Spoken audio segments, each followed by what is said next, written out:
Minamahal na mga kaibigan, mga kapatid. Ang inyong mga kapatid sa Bulacan Central United Methodist Church, Bulacan. Kagalakan po namin na ipakita sa inyo ang kasalukuyang pagpapagawa at pagpapaayos ng sambahan dito sa Bulacan Central na pinasimulan natin noong pong buwan ng Oktubre at ngayon, buwan ng Enero ay nagpapatuloy pa sa kanyang paggawa.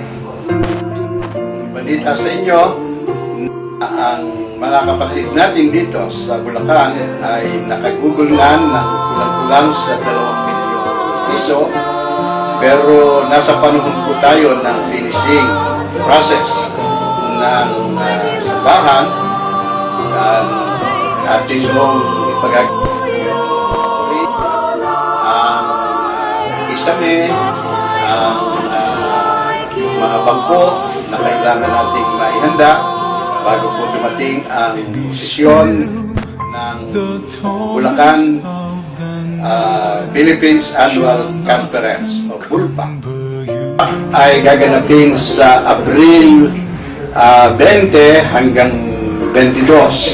Kaya't kasalukuyan po natin itong isinasaayos upang maging handa.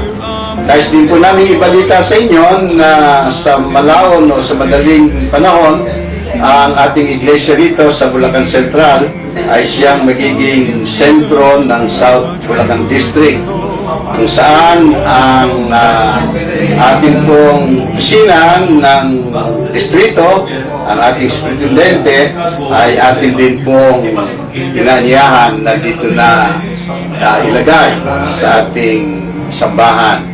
Kaya't umaasa po tayo na ito'y magiging sentro ng Metodismo sa South Bulacan District. Muli po, aming ipinabot sa inyo ang aming pagbati at ang aming pagdalangin sa inyo pong patuloy na pagtulong at pagsubaybay sa ating iglesia dito sa Bulacan Central United Methodist Church, Bulacan. Magandang araw po sa inyong lahat.